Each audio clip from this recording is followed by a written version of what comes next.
Vous, votre avocat vous a posé la question chez les juges d'instruction. Que dites-vous de la polémique autour du nombre de morts? Vous répondez, selon le rapport du médecin légiste, le nombre s'élève à 56 à 57. Alors je vous pose la question.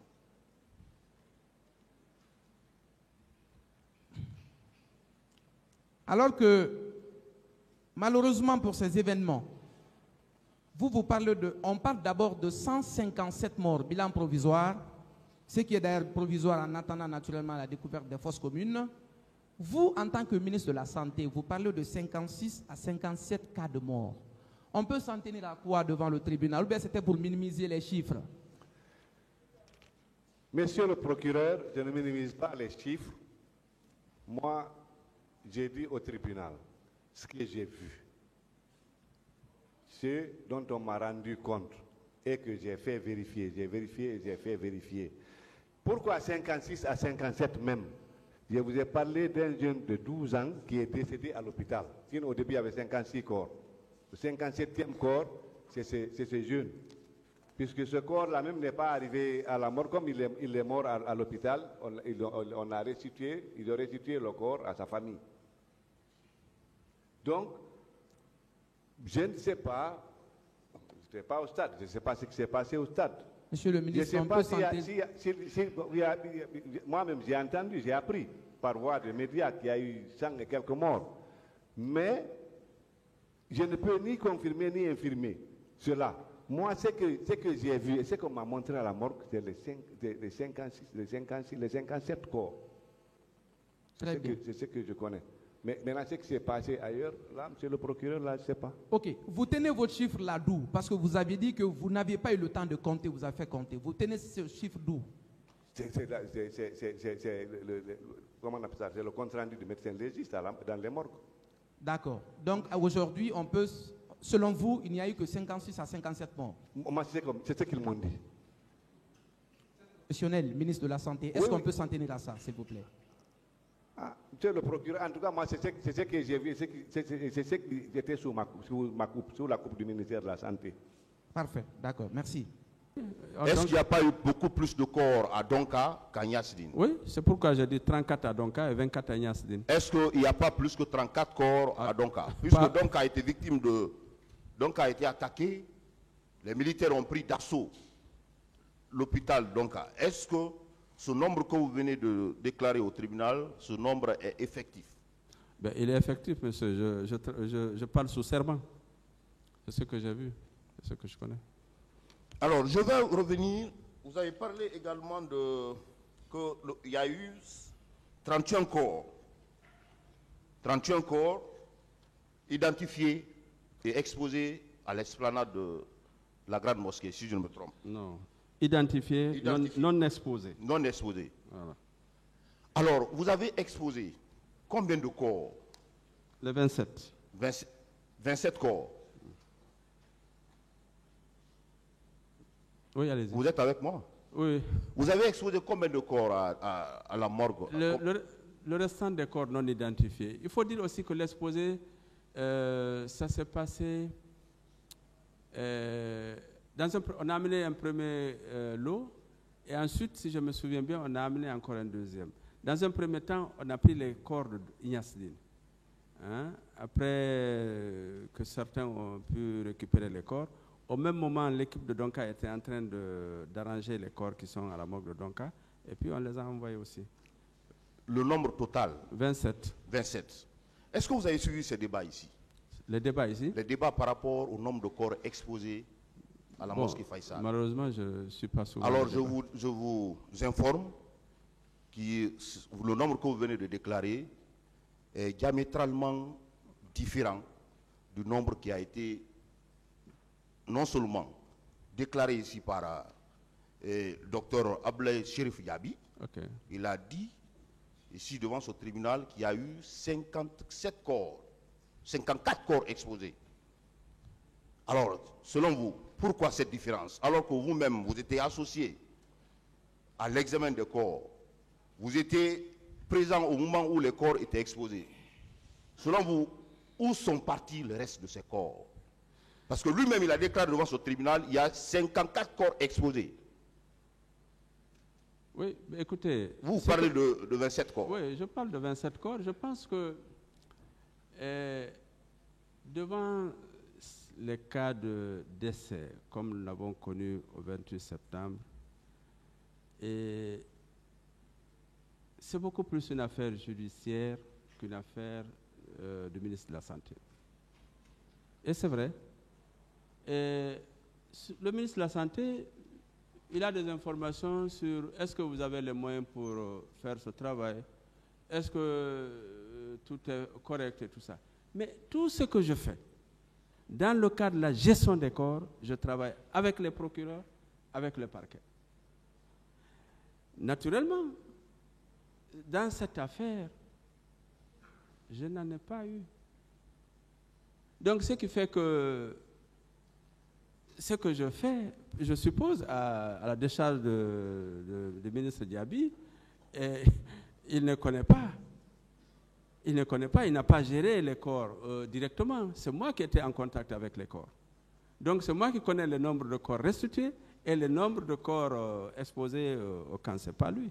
Il sait peut-être le nombre total de corps. Non. Donc, professeur, vous relevez de lui. Si lui, il est l'autorité la plus indiquée, quand il parle, c'est l'autorité la plus indiquée. Si lui dit qu'il y a 54 corps exposés, vous venez dire qu'il y a 27 corps exposés, nous allons prendre ça au sérieux, oui. Pour dire où sont partis le reste de ces corps. Oui ou non? Oui, ben, écoutez, vous êtes les juges, vous faites... moi, ce que je peux vous dire, et je répète, la médecine légale, vous le savez, c'est cette discipline entre les deux. Lorsque le ministre de la Santé me demande aujourd'hui, jusqu'à aujourd'hui, professeur, je veux avoir le résultat de tel qui se décédait, je lui dis non. Ce n'est pas à vous que moi je rencontre. Je rencontre à monsieur le procureur. Ils le savent. Ils le savent. Lorsqu'il y a des corps décédés dans les circonstances qu'on vient de décrire tout à l'heure, et on demande aujourd'hui de les restituer. Il y a une commission nationale de restitution qui est censée savoir combien de corps ont été exposés. Et deuxièmement, moi, en tant que responsable direct de la gestion médico-légale de ces corps, je pense que les chiffres que je donne, c'est parce que la plupart des corps ont été restitués avant de venir au stade, avant à la Bossée. Hein. Non, il parle des corps exposés. Il a dit clairement ici que les corps exposés étaient au nombre de 54 corps. Et à la mosquée Faisal. Bon, c'est à lui de justifier, moi je ne sais pas. Alors, Nous allons parler de l'accès des militaires. Et à cette occasion, confronté au rapport de la commission d'enquête internationale, pour qu'on puisse... Page 30, maître.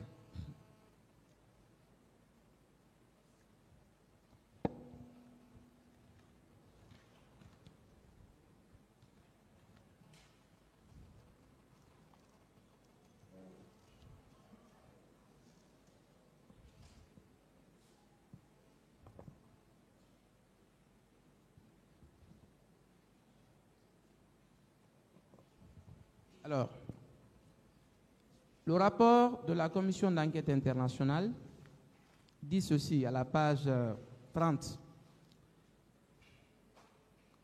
La répartition des blessés dans les différentes unités de santé n'a fait l'objet d'aucune coordination.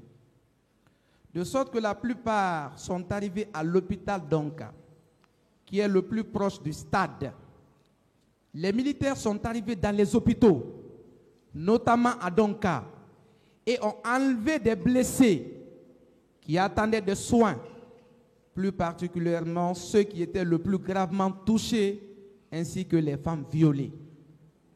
Ils ont laissé entendre parfois qu'ils allaient les transporter vers d'autres cliniques, mais certaines de ces personnes sont toujours portées disparues. Suite à divers incidents, des militaires du camp Samori et d'autres bérets verts seraient venus sécuriser l'hôpital. À partir de 18 h, des bérets rouges ont encerclé l'hôpital et en ont pris le contrôle. exigeant que les blessés justifient leur déplacement entre les différents services de soins. 139. 140, je continue. Certains médecins et infirmiers qui ont caché des blessés et se sont révoltés contre l'attitude des militaires ont été menacés et frappés. Ils ont été sommés de dire où se trouvaient les blessés et les cadavres et de donner les dossiers médicaux. Les bérets rouges ont confisqué de la documentation médicale durant les journées du 28 et 29 septembre.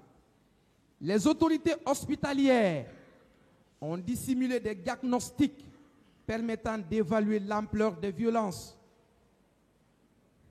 commises le 28 septembre, en particulier en ce qui concerne des viols présentés comme des contusions du bassin. Le personnel hospitalier du service d'urgence a informé certaines familles qui étaient venues à l'hôpital le matin du 29 septembre pour tenter de retrouver leurs parents que le registre des patients avait été confisqué par les militaires au cours de la nuit. Qu'est-ce que vous dites par rapport à ce passage-là, s'il vous plaît? Monsieur le procureur, moi, les autorités des deux hôpitaux, donc à Ignasdine, ne m'ont pas rendu compte de cela. Ces autorités ne m'ont jamais dit que des militaires sont venus investir l'hôpital ou bien les hôpitaux. Très bien. Alors, donc vous voulez dire ici que vos agents, le personnel hospitalier, ce jour-là, travaillent en toute conscience, sans être embêtés dans l'exercice de leurs fonctions, en attendant la comparution des témoins ici. Est-ce que c'est ce que vous voulez dire devant le tribunal? Je crois que oui, parce qu'ils ne m'ont pas rendu compte que des militaires sont venus investir l'hôpital. Vous disiez à l'entame, monsieur le ministre, qu'on vous rendait compte en tant que premier responsable de la santé que vous aviez la maîtrise de votre personnel. La question n'était pas fortuite. C'est maintenant, ils ne vous rendent pas compte. On peut avancer si vous voulez. Non, ils ne m'ont pas rendu compte. Ils n'ont pas rendu compte aussi au comité de crise. Très bien. Donc, vous n'aviez pas cette information? Non. Les militaires ne sont jamais venus? Là, je vous dis qu'on ne m'a pas rendu compte. Si on m'aurait rendu compte, je sais que peut-être j'aurais pris d'autres dispositions. Parfait. Mais je n'ai pas été informé. Très bien. Vous parliez des médias. Vous avez dit que certaines informations, vous leur avez eues dans les médias. Les militaires ne vous ont pas rendu compte. D'accord. Est-ce que également vous aviez appris dans les médias qu'effectivement les militaires ont investi l'hôpital d'Onka? Ou les hôpitaux de façon générale? Je n'ai pas dit que les militaires ne m'ont pas rendu compte. J'ai dit les autorités hospitalières. Oui, je parle de ça. Je ne travaille pas avec les militaires, je travaille avec les hôpitaux. Les militaires ne peuvent pas vous rendre compte, ce ne sont pas des médecins. Vous avez dit que le service hospitalier, pour ce cas précis, on vous a rendu compte. Je repose la question, est-ce que ce jour, vous aviez appris, au moins dans les médias ou après, que les militaires ont investi l'hôpital? Je n'ai pas appris ça. Non. Très bien. Alors, je lis.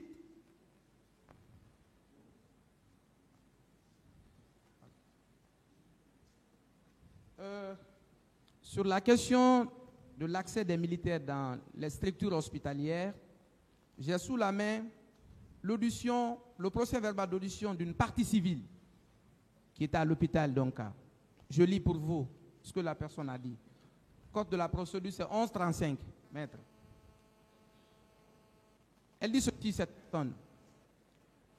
Après quelques heures, la Croix-Rouge a fait une sélection des blessés selon la gravité pour nous évacuer vers l'hôpital d'Onka. Aux environs de 17 heures, un groupe de gendarmes a fait irruption au service d'urgence en menaçant non seulement les médecins et aussi les blessés. Les experts de la Croix-Rouge ont préféré sortir. Les gendarmes ont saccagé tous les produits de la pharmacie. Cet incident n'a jamais eu lieu. La pharmacie n'a jamais été saccagée. Bon, monsieur le procureur, moi je suis un peu confus. Des fois, certaines parties civiles parlent de des militaires, d'autres parlent des bérets rouges, et maintenant c'est des gendarmes. Je vous dis, monsieur le procureur, on ne m'a jamais rendu compte, on ne m'a jamais dit que l'hôpital a été investi ou saccagé.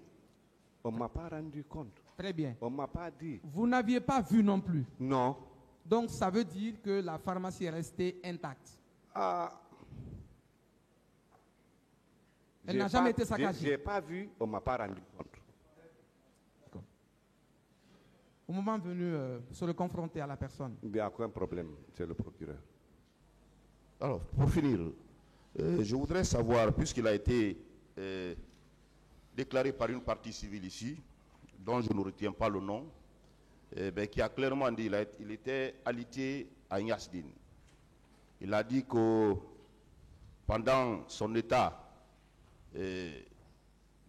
d'hospitalisation, il a vu des militaires faire éruption à la morgue Nyasdine pour récupérer certains corps à une destination dont il ignore. Donc ça veut dire que des militaires ont fait éruption, sont rentrés sans votre autorisation, pour venir prendre certains corps pour une destination. Est-ce que vous avez eu connaissance de cela? Non, c'est une victime qui le dit, hein. Il était même hospitalisé à Ignace. Oui, elle peut le dire, comme tout le monde, mais je dis que ça ne s'est pas passé à la morgue de l'hôpital Ignace. Non. Et vous savez... Vous avez les preuves que oui, je vais vous dire. Pourquoi on a envoyé les militaires à la morgue? C'est d'abord pour sécuriser la morgue. Je vous ai dit, ça fait bientôt, j'aurai 30 ans dans ce service de médecine légale. Donc je sais très bien ce qui se passe. Et on a des cas où, quelquefois, c'est très compliqué. Alors lorsqu'ils sont venus, moi je ne connais pas les militaires. Je reconnais les militaires parce qu'il est habillé en tenue militaire. Donc je les voyais comme ça. Et quelquefois, si je ne suis pas en blouse, même moi, on ne me laissait pas passer. Mais ils étaient là pour réguler la rentrée et la sortie des blocs. Et des morgues. Et surtout, vous savez que les morgues n'ont jamais été fermées. Il y avait régulièrement des décès hospitaliers. À Ignace, on a une moyenne de 6 à 7 décès par jour. Donc tous ces décès transitaient par la morgue. Moins les décès extra-hospitaliers, où les gens venaient pour laver et ressortir. Donc ce mouvement-là, il est resté. Donc ces militaires étaient là pour essayer de gérer ce mouvement et tout ça. Maintenant, dire, moi, il n'y a jamais eu d'effraction à la morgue.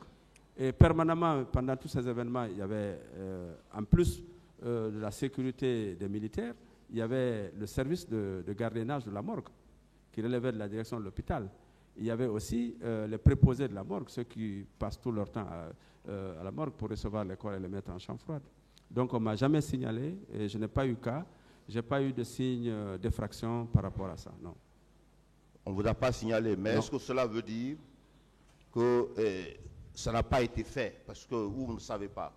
Dès lors que c'est les militaires qui étaient là pour assurer la garde de la morgue, en complicité avec leurs collègues, ils peuvent venir soutirer les corps, les envoyer, n'est-ce pas? Supposition, moi je ne sais pas. Très bien, je vous remercie, Monsieur le Président.